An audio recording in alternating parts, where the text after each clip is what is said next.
Hello everyone, इस video में हम करेंगे डायरेक्टरेट ऑफ एजुकेशन दिल्ली द्वारा प्रोवाइड की गई वर्कशीट नंबर 44। ये वर्कशीट 25 अगस्त 2020 की है और कक्षा 6 से 8 के विद्यार्थियों के लिए है। सबसे पहले यहाँ पे स्टूडेंट अपना नाम लिखेगा और यहाँ पे अपने क्लास टीचर का नाम लिखेगा। चलो शुरू करते हैं हमारी वर्कशीट। आज की जो वर्कशीट है उसका टॉपिक है यमुना प्रदूषण। यमुना नदी से तो आप सभी भली भांति परिचित हैं। आज हम यमुना नदी की प्रदूषण से संबंधित बात करेंगे। दिल्ली के लिए पानी का मुख्य स्रोत यमुना नदी है। दिल्ली में ज़्यादातर जो पानी की सप्लाई होती है वो कहाँ से होती है? यमुना नदी का जो पानी है उसी को ट्रीट करके घरों तक पहुँचाया जाता है, उसी को साफ करके हमारे लिए पहुँचाया जाता है। लेकिन दुर्भाग्य से पूरे भारत में ये सबसे अधिक प्रदूषित नदी बन चुकी है। परंतु अनलकीली और कह सकते हैं दुर्भाग्यपूर्ण, आज यमुना नदी भारत की सबसे अधिक प्रदूषित नदी बन चुकी है, जिसकी वजह से अब इसे मृत नदी की संज्ञा भी दी जाने लगी है। इसी कारण इस नदी को अब मृत नदी भी कहा जाने लगा है। मृत नदी से इसकी तुलना की जाती है क्योंकि इसका पानी इतना ज़्यादा पॉल्यूटेड हो चुका है, इतना ज़्यादा प्रदूषित हो चुका है कि कुछ भी नहीं बचा। इसका पानी बहुत ज़्यादा गंदा हो चुका है, बिल्कुल ये नाले में कन्वर्ट हो चुकी है, बदल चुकी है। इस नदी में दिल्ली के लगभग 19 नालों का गंदा पानी छोड़ा जाता है जो इसके पानी को प्रदूषित करते हैं। इस नदी के अंदर दिल्ली के लगभग 19 नालों का पानी, गंदा पानी छोड़ा जाता है। उस गंदे पानी को ऐसे ही छोड़ देते हैं बिना उसको साफ़ किए। उसमें से जो नुकसानदायक जो तत्व है उनको नहीं निकाला जाता, ऐसे के ऐसे इन्हें नदी में छोड़ दिया जाता है, जो इसके पानी को बहुत ज़्यादा प्रदूषित करते हैं। मुख्य कारण जो इसकी प्रदूषण का है यमुना नदी का, उनमें से एक ये प्रमुख है। चलो यहाँ पे कुछ गतिविधियाँ दे रखी है जिनके कारण यमुना नदी का पानी प्रदूषित हो रहा है। यहाँ देखो ये यमुना नदी है, देखो कितनी गंदी है, कितनी ज़्यादा प्रदूषित हो रखा है। पहला कारण है यमुना को प्रदूषित करते मुख्य नाले। ये नाले हैं और ये सारे सब नालों का पानी कहाँ जाके गिरता है? यमुना नदी में। तो इनके अंदर क्या आता है? गंदा पानी, फैक्ट्रीज़ का, घरों का, सब हर जगह का जो गंदा पानी है वो नालों के थ्रू होते हुए इस यमुना नदी में पहुंचता है और इसके जल को प्रदूषित करता है। दूसरा आप यहाँ देख रहे होंगे धार्मिक गतिविधियाँ। धार्मिक गतिविधियाँ जैसे मूर्ति विसर्जन या पूजा करने के बाद जो फूल वगैरह होते हैं या और जो दूसरी सामग्री होती है पूजा की, वो सब इस पानी में प्रवाहित की जाती है। आप देख भी रहे होंगे क्रेन से मूर्ति को निकाल रहे हैं, कितनी बड़ी मूर्ति है। ये विघटित ही नहीं हुई। आप देख सकते हो कितने हार्मफुल केमिकल से बनी हुई है। पीओपी या फिर रासायनिक रंगों द्वारा निर्मित मूर्तियों का प्रयोग नहीं करना चाहिए, ये पानी को बहुत ज़्यादा प्रदूषित करती है। तीसरा हम देखते हैं उर्वरक और कीटनाशक। हम खेतों में उर्वरकों और कीटनाशकों का प्रयोग करते हैं।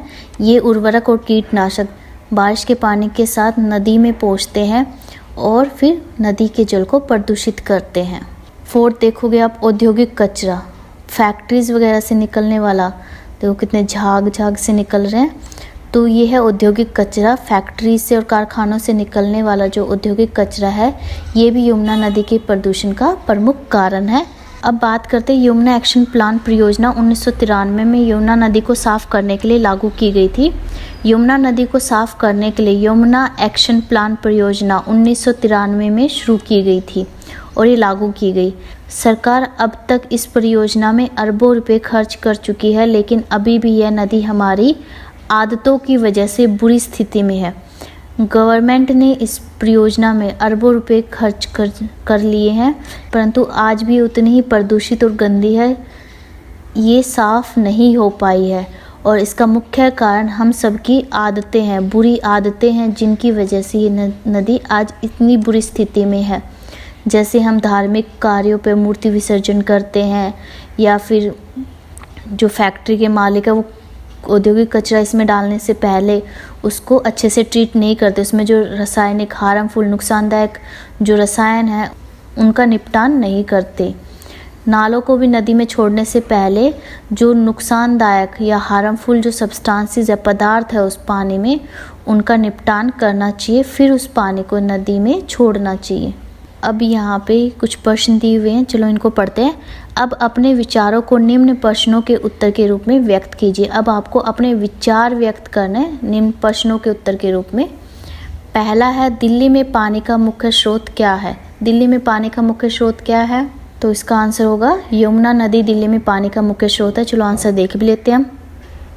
दिल्ली में पानी का मुख्य स्रोत यमुना नदी है। आप ऐसे आंसर लिखोगे, प्रश्न आप वर्कशीट से लिखोगे, आंसर यहाँ से लिखोगे।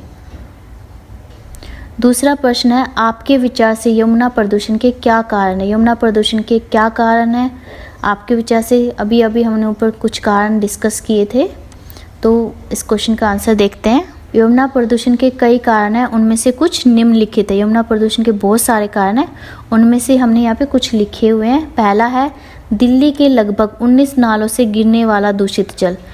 दिल्ली के लगभग 19 नालों का जो जल गिरता है, इसके अंदर पानी गिरता है, वो जल कैसा है, दूषित जल, प्रदूषित जल है वो एक मुख्य कारण है यमुना प्रदूषण का। दूसरा है उर्वरक और कीटनाशक। उर्वरकों और कीटनाशकों का प्रयोग खेती में, एग्रीकल्चर में, ये भी यमुना नदी के प्रदूषण का मुख्य कारण है। औद्योगिक कचरा, ये भी हम डिस्कस कर चुके हैं। धार्मिक गतिविधियाँ जैसे मूर्ति विसर्जन आदि। और धार्मिक गतिविधियाँ, रिलीजियस एक्टिविटी, जिनमें मूर्ति विसर्जन करना या पूजा सामग्री को प्रवाहित करना, पुरानी टूटी हुई मूर्तियों को नदी में डालना, तो ये सब कुछ कारण हैं जिनकी वजह से यमुना प्रदूषित हो रखी है। थर्ड क्वेश्चन है यदि आपके पास अलादीन की तरह ही एक जादुई चिराग हो तो आप जिनसे यमुना नदी के लिए कौन सी 3 इच्छाएं पूरी करने के लिए कहेंगे। इसने कहा आप सपोज कीजिए, कल्पना कीजिए आपके पास अलादीन की तरह एक जादुई चिराग है, तो आप यमुना नदी के लिए कौन सी 3 इच्छाएं मांगेंगे। कौन सी 3 इच्छाएं पूरी करने के लिए आप जिनको कहोगे। इस प्रश्न का उत्तर हम इस तरह से लिखेंगे। आप अपनी इच्छाएं भी लिख सकते हैं, मैंने यहाँ पे आपको सिर्फ सुझाव दिया कि आप ये इच्छाएं लिख सकते हैं। आपके मन में और कोई इच्छा है आप वो भी लिख सकते हैं। यदि मेरे पास अलादीन की तरह ही एक जादुई चिराग हो तो मैं जिनसे यमुना नदी के लिए निम्न 3 इच्छाएं पूरी करने के लिए कहूँगी। अगर लड़की है तो कहूँगी लिखेगा, और कहूँगा अगर लड़का है तो यहाँ पे कहूँगा लिखेगा। ठीक है, वो 3 इच्छाएं कौन कौन सी है। नंबर 1, यमुना नदी का पानी बिल्कुल साफ व स्वच्छ हो जाए तथा यमुना नदी हमेशा पानी से भरी रहे। मेरी पहली इच्छा है कि यमुना नदी बिल्कुल साफ और स्वच्छ हो जाए और यमुना नदी में हमेशा पानी रहे, वो ऐसे ही और वो अच्छे से बहती रहे। दूसरी जो मेरी इच्छा है वो है यमुना नदी के आसपास बहुत सारे पेड़ लग जाए व वहाँ सब तरफ हरा भरा हो जाए। यमुना नदी के आसपास बहुत सारे पेड़ उग जाए अपने आप और वहाँ पर चारों तरफ हरियाली छा जाए।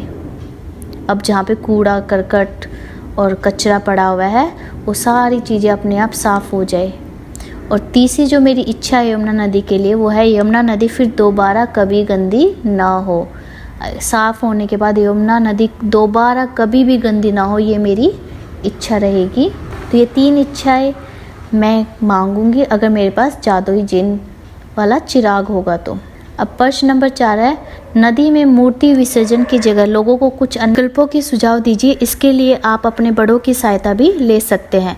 नदी में जो मूर्ति विसर्जन है उसकी जगह कोई अन्य विकल्प है, उसके हमें सुझाव देने हैं। इसके लिए आप अपने बड़ों की सहायता भी ले सकते हैं। अपने घर में जो आपसे बड़े हैं आप उनकी भी हेल्प ले सकते हैं कि आप मूर्ति विसर्जन को नदी में विसर्जित करने की जगह आप उसका क्या कर सकते हैं। चलो हम अपने सुझाव देखते हैं। तो यहाँ पे जो मेरे सुझाव मैं आपको बता रही हूँ, आप अपने सुझाव भी लिख सकते हैं इनके अलावा। उत्तर नंबर 4, नदी में मूर्ति विसर्जन की जगह लोगों के लिए कुछ अन्य विकल्पों के सुझाव इस प्रकार है या निम्नलिखित हैं। पहला सुझाव क्या है, सोसाइटी या मोहल्ले के सभी लोग मिलकर एक ही मूर्ति लाएं और अपने मोहल्ले या सोसाइटी के पार्क में गड्ढा खोदकर उसमें पानी भरकर या फिर एक बड़े बर्तन में भी पानी डालकर उसमें मूर्ति विसर्जन कर सकते हैं। सब अलग अलग मूर्ति ना खरीद कर, अगर आप किसी सोसाइटी में रहते हैं फ्लैट वगैरह की, या फिर आपका कोई मोहल्ला है, आप बहुत सारे लोग हैं उसमें, तो सब मिलकर एक ही मूर्ति ले आएँ और अपने मोहल्ले या सोसाइटी में ही अगर कच्ची ज़मीन है या पार्क वगैरह तो वहीं पे गड्ढा खोदकर हम उसमें पानी भर के उसमें मूर्ति का विसर्जन कर सकते हैं। और वो फिर पानी धीरे धीरे नीचे अपने आप ज़मीन में चला जाएगा, अपने आप सूख जाएगा। दूसरा, हम एक बड़े बर्तन में पानी डालकर उसमें भी मूर्ति का विसर्जन कर सकते हैं। ठीक है, और फिर इस पानी का प्रयोग हम पार्क में डाल सकते हैं या पेड़ पौधों को दे सकते हैं। दूसरा जो सुझाव है, लोग अपने घर के लिए मूर्ति छोटे आकार की लाए तथा बाद में उसका विसर्जन घर में ही एक बड़े बर्तन में कर सकते हैं और फिर उस पानी को पौधों में डाल सकते हैं। घर के लिए अगर आपको मूर्ति लानी है तो हमें छोटे आकार की लेनी चाहिए ताकि उसके विसर्जन में प्रॉब्लम ना आए, दिक्कत ना आए। और फिर उसका विसर्जन हम घर में ही एक बड़े बर्तन में कर सकते हैं और फिर उस पानी का प्रयोग हम पौधों में डालने के लिए कर सकते हैं। तीसरा जो सुझाव है वो ये है कि पीओपी अर्थात प्लास्टर ऑफ पेरिस की मूर्तियों की जगह पर मिट्टी की मूर्तियाँ जिनमें रासायनिक रंगों के स्थान पर हर्बल रंगों का प्रयोग किया गया हो, ऐसी मूर्तियाँ इस्तेमाल करनी चाहिए तथा घर पर ही गमले या बड़े बर्तन आदि में उसका विसर्जन करना चाहिए। ऐसी जो मूर्तियाँ होती है वो कोई नुकसान नहीं पहुँचाती। उस पानी का प्रयोग हम किसी भी चीज़ में कर सकते हैं, जैसे अगर कच्चा आंगन है तो आंगन में फैला दिया या फिर पेड़ पौधों में दे दिया, इससे कोई नुकसान नहीं होगा। इस वीडियो में इतना ही। Thanks for watching this video. Please like and share my video and अगर आप चैनल पर नए हो तो subscribe also and press the bell icon ताकि आने वाली सभी वीडियोस की नोटिफिकेशन आपको सबसे पहले मिल सके। Thank you.